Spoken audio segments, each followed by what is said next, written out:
വയനാട്ടിലും യൂത്ത് കോൺഗ്രസ് അവരുടെ തനി നിറം പുറത്തെടുത്തു. ഉരുൾപൊട്ടലുണ്ടായ ഉടനെ ഒരു വിഭാഗം കോൺഗ്രസ് BJP നേതാക്കളും പ്രവർത്തകരും മുഖ്യമന്ത്രിയുടെ ദുരിതാശ്വാസ നിധിയിലേക്ക് ഒരു സഹായം നൽകരുതെന്ന പ്രചരണം അഴിച്ചുവിട്ടു. അതിനെ പല നുണകളും പ്രചരിപ്പിച്ചു. അങ്ങനെ പ്രചരണത്തിന് നേതൃത്വം നൽകിയ യൂത്തന്മാർ തന്നെ സ്വന്തം നിലയിൽ വൻതോതിൽ പണം പിരിച്ചു. വയനാട്ടിൽ പച്ചക്കറി എത്തിക്കാൻ എന്ന പേരിലായിരുന്നു കോഴിക്കോട് ജില്ലയിലെ ചേളന്നൂരിലെ പണപ്പിരിവ്. KSU സംസ്ഥാന സെക്രട്ടറി സനോജ് കുരുവട്ടൂരിന്റെ പേരിലായിരുന്നു പിരിവ്. പിരിച്ച പണം ഉപയോഗിച്ച് പച്ചക്കറി വാങ്ങി വിറ്റു.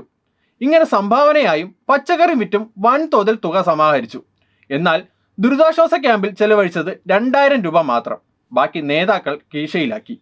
ദുരിതാശ്വാസ ക്യാമ്പിൽ നിന്നും ലീഗ് കോൺഗ്രസ് വനിതാ നേതാക്കൾ സാധനങ്ങൾ അടിച്ചു മാറ്റുന്നത് കൈയോടെ പിടികൂടി.